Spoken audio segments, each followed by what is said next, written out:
Section 1. You will hear a conversation between two students talking about driving lessons. First, you have some time to look at questions 1 to 5.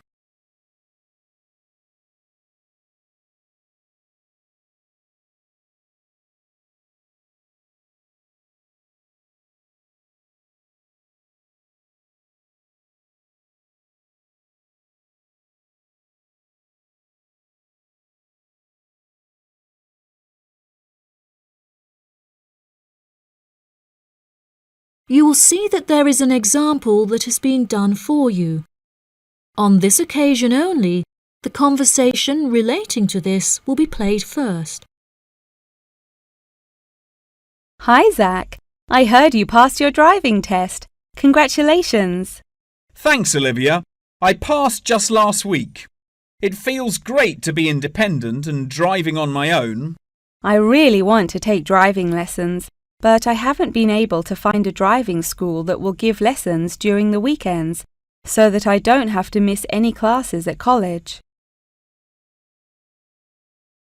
The woman wants to take driving lessons during the weekends, so weekends has been written in the space.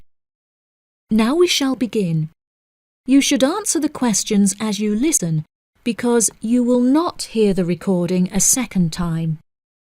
Listen carefully and answer questions 1 to 5. Hi, Zach. I heard you passed your driving test. Congratulations. Thanks, Olivia. I passed just last week. It feels great to be independent and driving on my own. I really want to take driving lessons, but I haven't been able to find a driving school that will give lessons during the weekends, so that I don't have to miss any classes at college. The driving school that I used was brilliant and really flexible with their teaching hours. It's really close to the school. The address is 67 Kings Road. That's 67 King '(S) Road. Oh, that's perfect. I don't like the idea of driving around busy streets. Did your teacher make you drive in urban areas, or did he mainly teach you on roads in the countryside? My teacher said that I had to learn on both in order to become a good and experienced driver. We would start in the city centre and then drive north above the city. He sounds like a good teacher. Would you mind giving me his contact details so I can ask him for lessons? Of course. My mother's friend Daniel Smith referred me to him. His name is Alan Sutcliffe. Could you spell the surname, please? Sutcliffe.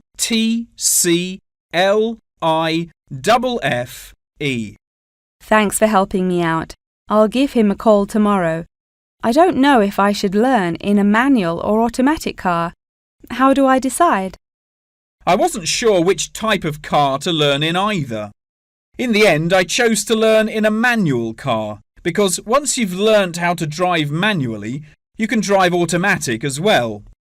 Most cars on the road are automatic nowadays. OK, I think I'll learn with a manual car too then. Hopefully the teacher will be able to give me lessons in the evenings after school. It would be much better if you take the lessons during the day. It will be far easier for you to learn when there is enough daylight to clearly see everything going on around you. But you need to be an experienced driver to drive safely at night. How frustrating. I was hoping I wouldn't have to take lessons during the weekends. You're right, though. Safety comes first. Before you hear the rest of the conversation, you have some time to look at questions 6 to 10.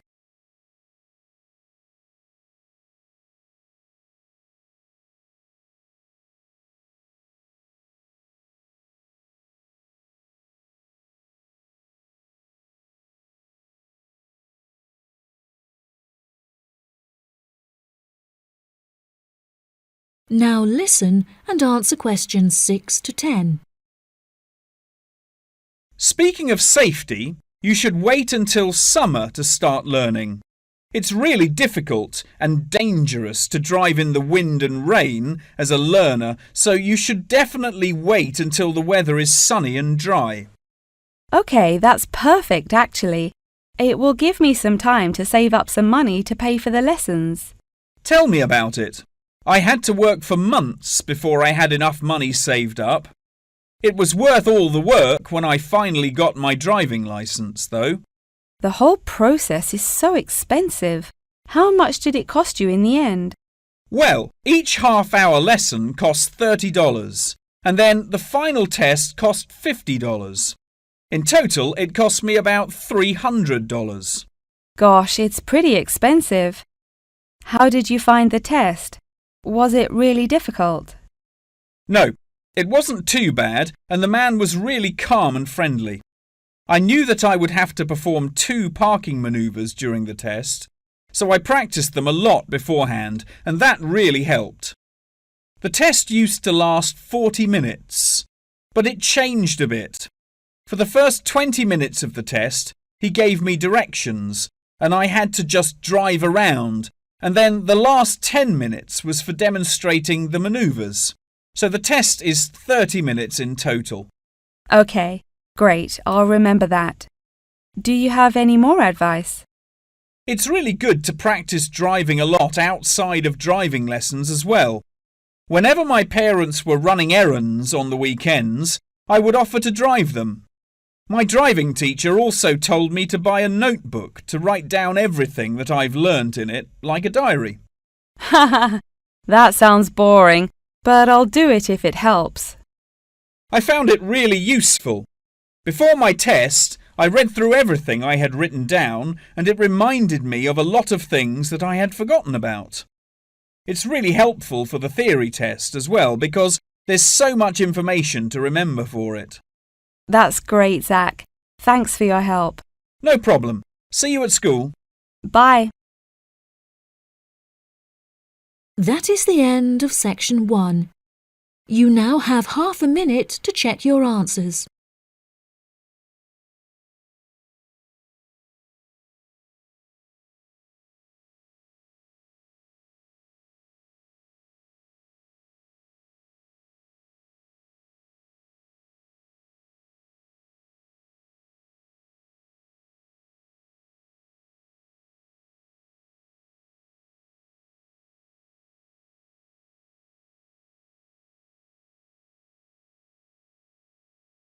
Now turn to section 2. Section 2. You will hear part of a talk about Mount Rushmore given by a tour guide. First, you have some time to look at questions 11 to 15.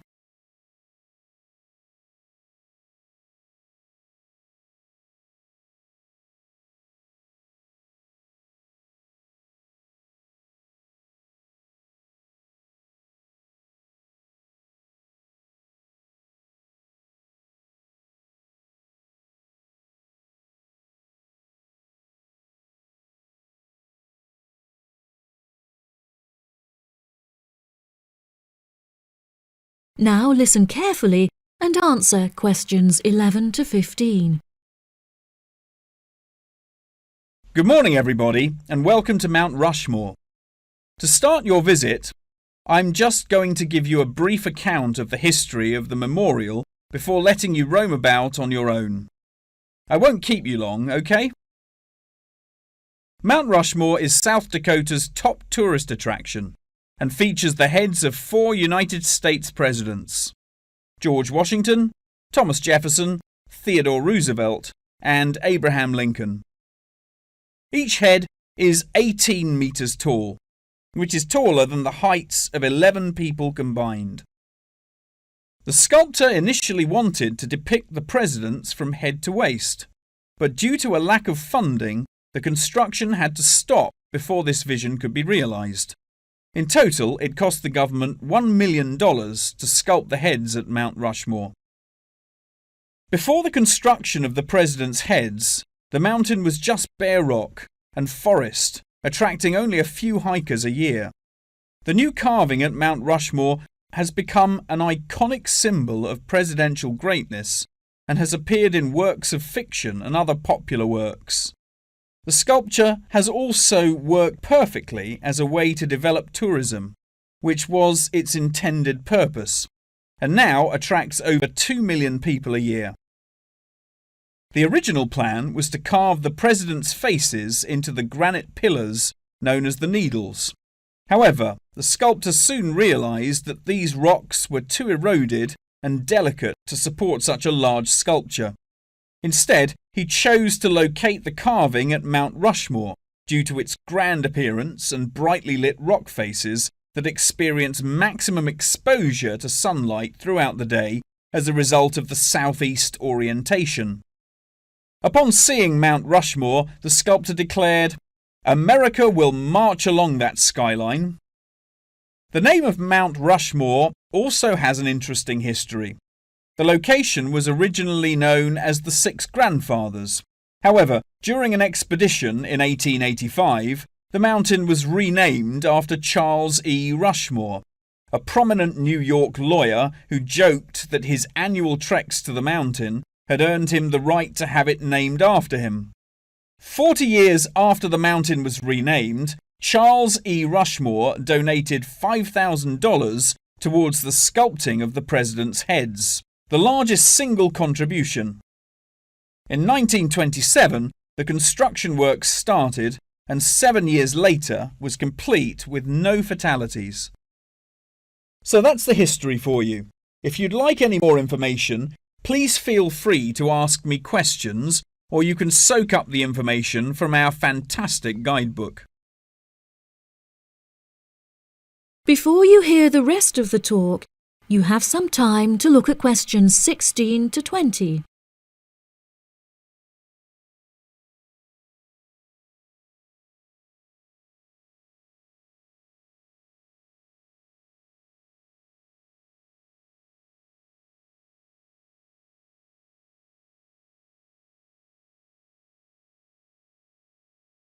Now listen and answer questions 16 to 20.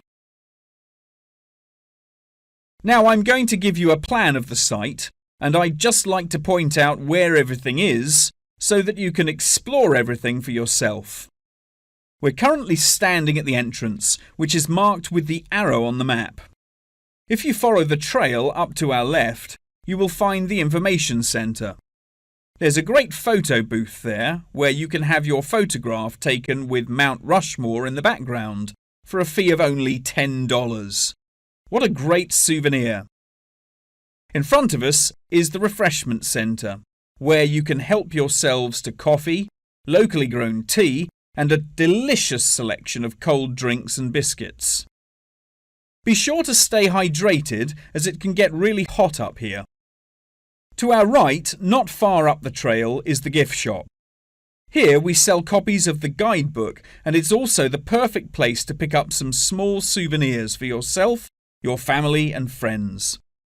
Now, further up the trail, behind the gift shop, is a big stone building with a workshop. This is where all of our souvenirs are made by hand, which you can purchase in the gift shop, like I said before. Some are even carved from pieces of rock taken from Mount Rushmore itself. If you carry on walking up the trail past the workshop, you'll find our state-of-the-art visitor centre, where you can find maps of the walking trails here at Mount Rushmore. Now for the real treat. After you have walked past the visitor centre, you can follow the trail up to the left, which will take you to our wooden shelter. From here, you will have the best view of Mount Rushmore that there is, an experience not be forgotten. Right, if anyone wants a guided tour, then I'm starting at the information centre. If you'd like to follow me, this way please. That is the end of section 2. You now have half a minute to check your answers.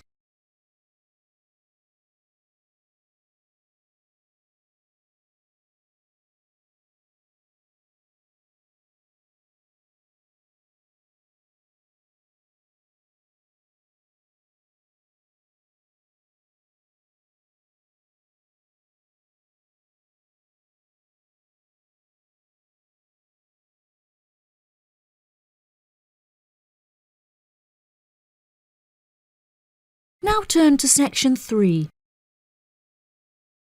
Section 3. You will hear a conversation between a professor and a student talking about taking a course.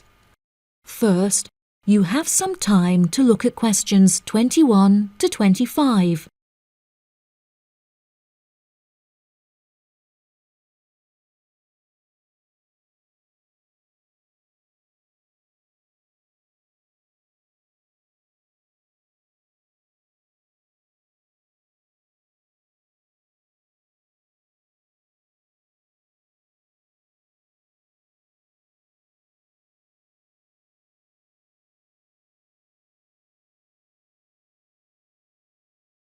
Now listen carefully and answer questions 21 to 25. Excuse me, Dr. Twain. May I speak with you for a minute? Of course, please come in. I'm Charlotte York. I'm considering taking your course in tourism. Right. Well, Charlotte, how can I help you? I have been considering studying tourism. However, it is such an important decision that I would like to seek some advice about it first. Would you mind answering some of my questions? Absolutely. Fire away. Well, I have been discussing courses with my parents, and they are concerned that I will not be able to get a well-paid job with a degree in tourism. The reason that I want to study the course is that I have a great interest in the subject, and I think I would really enjoy it. I believe the only way that I will enjoy my life is if I enjoy my career. Happiness is far more important than money, don't you think? Absolutely. I would much rather be happy and poor rather than rich and miserable. Money cannot buy you happiness. I'm glad you agree. You needn't worry about money, Charlotte. A large part of the tourism course is dedicated to teaching students how to manage finances, a skill that you can apply to your everyday life as well. I would also recommend that you take a sideline course in time management, as this can be incredibly useful in efficiently planning your workload. Efficiency is the key to success. I'll remember that. Now, I have found that some students have natural talents that really help them to succeed in the course. Communication skills, for example, can be very beneficial. Do you have any strengths? Maths was always my favourite subject at school, so I really enjoy solving mathematical problems. However, I find statistics quite difficult. I have always been very capable and self-sufficient. I have a lot of confidence in my abilities and will take the initiative in situations without needing to depend on anyone else for their help. That's a really great quality to have and will be particularly useful if you choose to study tourism. That's great. I would recommend that you spend some of your time researching the course. A lot of people who are uneducated on the subject claim that tourism is a shrinking industry and that it will become irrelevant in the future. If you study the published research, however, you will see that the truth is quite the opposite. The industry has, in fact, grown significantly as people have developed an ever-increasing interest in culture and travel. Have you compared the university course with a polytechnic? Yes, I have. I was interested in studying the course in modules. However, the university doesn't offer that option. I don't have enough funds to be able to attend an expensive university, so I was relieved to see that the course is quite affordable. I also considered attending a summer school instead of university to save money, and so that I could work during the rest of the year. But I really wanted the university experience. I think that university would suit you well. Before you hear the rest of the conversation, you have some time to look at questions 26 to 30.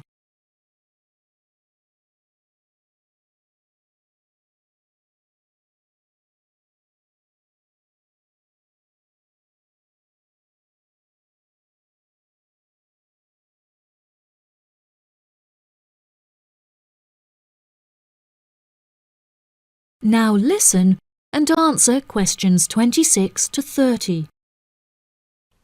Now, what about the courses? Are you interested in any of the other subjects on offer? I have looked at a few. I was interested in travel and business as it sounds similar to tourism. That is really worth learning. However, be aware that it is difficult and will demand a lot of your time. Okay, that's good to know. You might find that Japanese is an interesting course and it will teach you valuable skills in speaking the language. Personally, it's not bad and could be of some help, but not that much. Okay, Japanese. Got that. What about medical care? Well, if you have time, the course will teach you a lot about curing diseases and illnesses or dealing with injuries outside, although it's not essential. So, okay, if it's useful, I'll take it. If you enjoy using technology and are worried about fulfilling the entry requirements, computing is very relaxed about the skills that applicants must possess.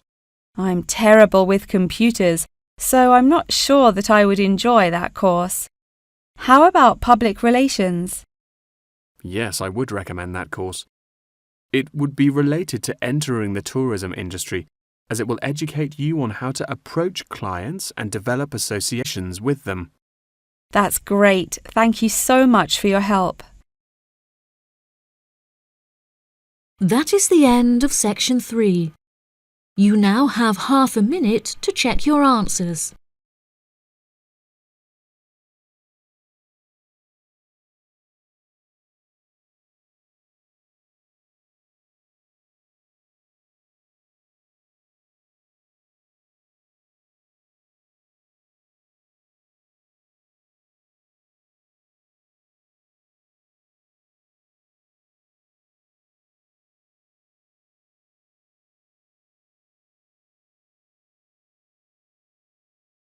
Now turn to section 4. Section 4. You will hear a talk about the practice of company outsourcing. First, you have some time to look at questions 31 to 40.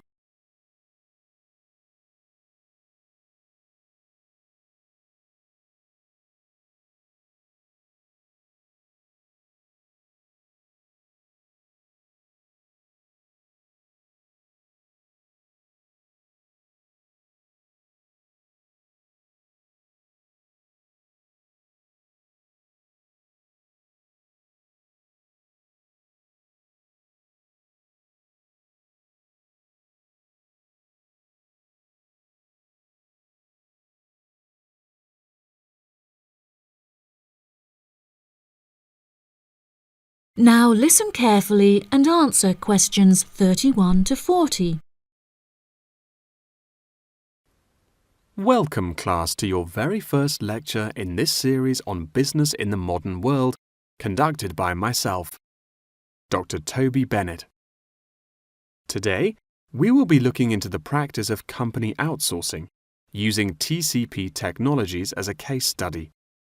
Now, for those of you who are unfamiliar with this practice, I will give you a summative definition. Company outsourcing involves the contracting of various business activities by one company to another. This practice will sometimes occur from a Western company to a party based in a third world country, the rationale being to make significant financial savings on lower international labour rates and to potentially increase quality. Now, our case study for today is TCP Technologies, a party located in India that receives outsourced tasks from Western companies. The manager of TCP Technologies is a man called Manjeet Khanna, who has personally developed a series of aims and philosophies by which the company is expected to operate. He claims that the most important of these philosophies is to create a workplace where each individual member has the opportunity to contribute their opinion to the operations of the company. That is to say, that he found it important to develop a democratic environment. As a means of ensuring quality from every individual at TCP Technologies, a grading system has been developed that encourages an ethos of hard work and recognizes accomplishment. This grading of individuals is based upon a series of factors such as turnover, hours worked, and efficiency. Every month, Kana publishes the grades on an internal website, where staff can access not only their own grades, but also compare it to others.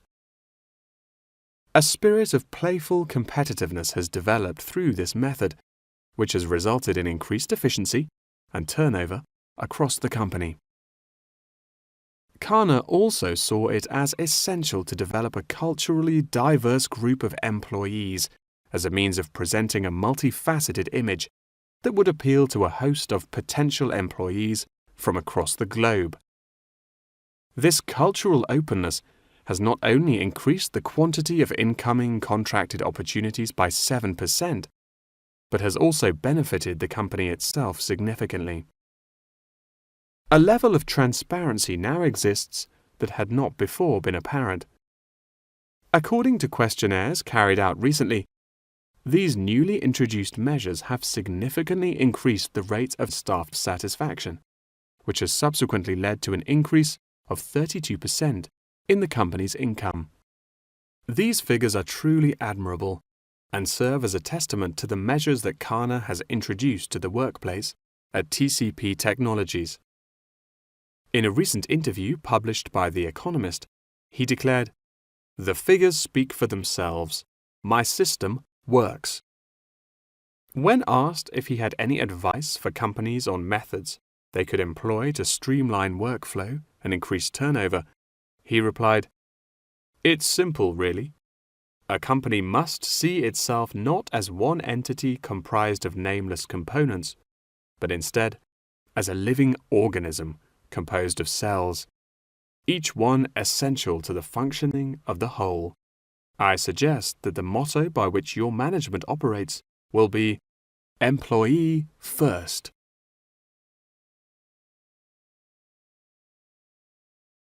Many benefits have been reaped from the aforementioned changes in management style, such as a significant decrease in staff turnover. This improvement alone has solved many problems that had before stunted the growth of the company. A lot of these improvements came from the realization that the solution does not have to be produced internally, but can come from any other company. The grading system also immeasurably enhanced the dynamics of the company. The fact that this measuring system is solely produced for staff members and inaccessible by management means that it cannot be used as a judging criterion for promotion. It has proven itself a relaxed and informal means of stimulating workflow. When asked about specific features of his managing style, Kana mentioned that it is important for him to respond personally to any complaints filed by staff members. Having found the existing complaints process slow and ineffective, he introduced a new online system that created a direct line of communication between Kana and all employees of the company. The complaint form, dubbed by Kana as a ticket, eradicates the middleman, is easily accessible to all employees online, and has an interface that can be instinctively navigated. Any staff-related complaint, such as those relating to air conditioning and food quality, can be submitted directly to Kana via this online system. Entitlement to vacation is also a popular issue discussed through this forum. The main benefit of using this system is that staff must include their personal details on the ticket before they are able to submit it. In the past, anonymous complaints had been the root of much confusion and caused many wasted work hours, so the new system has put a ban on this form of complaint. That wraps up the lecture for today. Please remember that attendance is mandatory. That is the end of section 4. You now have half a minute to check your answers.